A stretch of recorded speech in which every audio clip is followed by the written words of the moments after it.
Արցախ քաղաքացիներով չի, որ արտարծում է հայոց ցեղասպանությունը եւ ամբողջական հայությունը հայկական սփյուռքի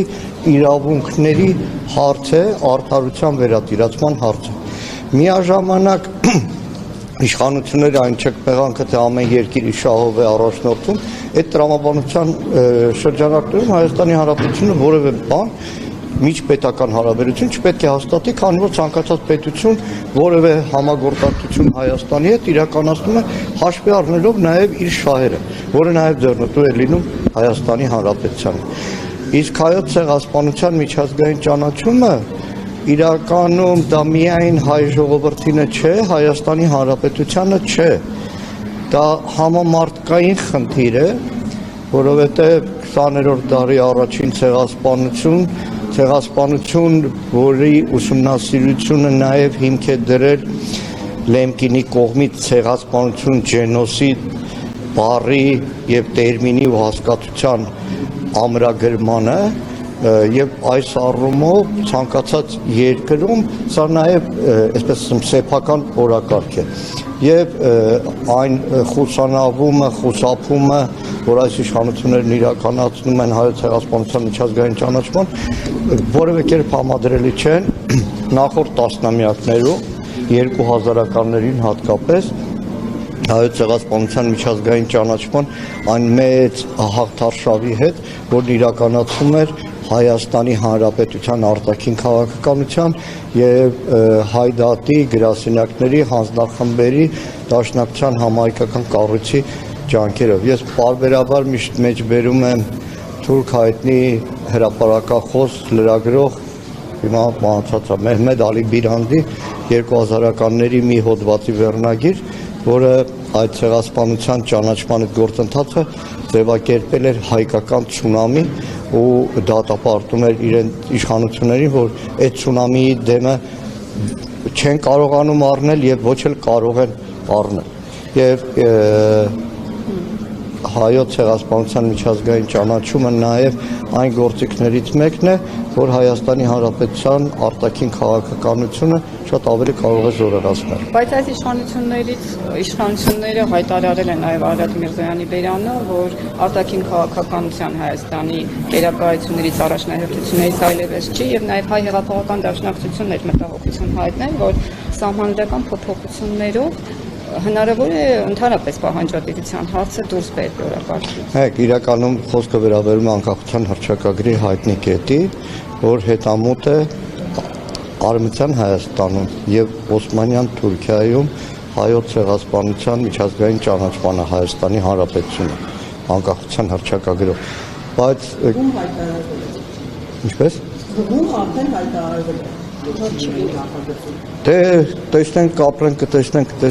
կհասցնեն սահմանադրական փոփոխությունների թե չէ եւ բնականաբար այդ մասին պարբերաբար ենք խոսում այս խորհրդարանում 9-րդ գումարում, որ մեր խնդիրն է նույնիսկ հանրաքվեի չհասցնել են խայտարակ նախագիծը, որ Ադրբեջանի եւ Թուրքիայի պահանջով ձևակերպել են այս իշխանությունները, բայց ինչի կկանգնեցնեն նրանց, որ չեն հասցնեն, ով կկանգնեցնի կամ Սկսած առաջին փուլից, որ խորհրդարանում չունեն սահմանադրական մեծամասնություն եւ որևէ գործիքական չունեն, առանց սահմանադրական մեծամասնության, առանց խորհրդարանի նախագծի վավերացման, դնել համաժողովրդական քվեարկության։ Բայց մի բան անպայման ուզում շեշտեմ, Արարատ Միրզոյանը կասի, Նիկոլ Փաշինյանը կասի, քելնեն վերև, քիչնեն վար, հայոց ցեղասպանության միջազգային ճանաչման գործընթացը հնարավոր չի կասեցնել։ Իրենք չունեն թուրքական այն միլիարդավոր դոլարները, որ անցնող տասնամյակների Թուրքիան ծախսում էր, բայց միշտ ծախողում է։ Շնորհակալություն։ Պայմաններում կրկին մենք զոհ ունեցանք, դրան հաջորդեց Նիկոլ Փաշինյանի այն հայտարարությունը, որ փոփոխություններ են լինելու, մասնավորապես ռազմական ոստիկանության պետին եւ այլ կադրային փոփոխություններ եւս, բայց ոչ Սուրեն Պապիկյանի եւ գլխավոր շտաբի պետի մակարդակով հիմա էլ քննարկվում է, որ ռազմական ոստիկանության պետ նշանակվելու է նախկին ոստիկանապետ Արամ Հովհաննիսյանը։ Դուք այս փոփոխությունները որքանով եք ճիշտ համարում։ Երբ լուրը լսեցի Զաքարյան Աշոտի պաշտոնանկության, մի պահ ուրախացա, բայց բան էր, հետ հաշվարկ ուրախություն էր, որտեղ Զաքարյան Աշոտը 20 թվից այդ պաշտոնի չպետք է լիներ, որտեղ իրականում 100 անգամ են բարձրացնել այդ խնդիրը, Պաշտպանության հանձնաժողովում նույնիսկ մի պահ կար, որ առաջարկում է առնվազն աշխատանքային քննարկում, որտեղ անցնող տարիների ռազմական ոստիկանությունը զինված ուժերում ոչ թե կարգ ու կանոն հաստատող կառույց է եղել, այլ ուղղակի սանձարձակ մի համակարգ, դեք շատ մանր բանակին առնչվող խորքային բան է, մեր բանակում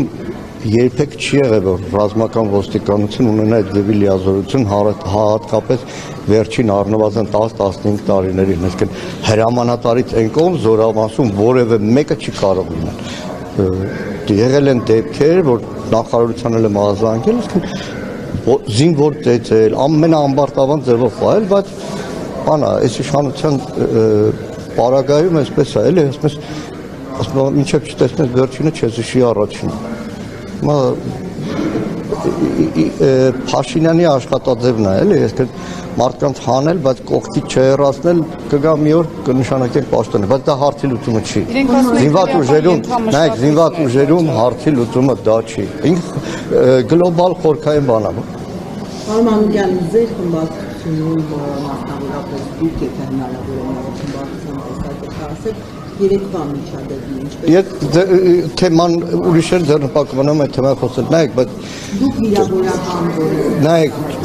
խորհրդարանի ամբիոնից ամեն ինչ է կարելի ասել, խորհրդարանի ամբիոնից ամեն ինչ կարելի է, այսինքն այսօր գաղութ չի,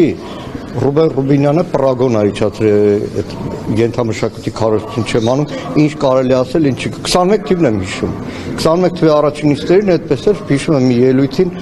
պետք է Հայկ Կոնջերանին անդրադառնա, Ալեն Սիմոնյանին ասաց, պարոն Սիմոնյան, քավորին ուրարանալը քաղաքական կատեգորիա է, թե չէ, մի պահ մտածել էր, թե իր մասին եմ ասում, շնորհակալություն։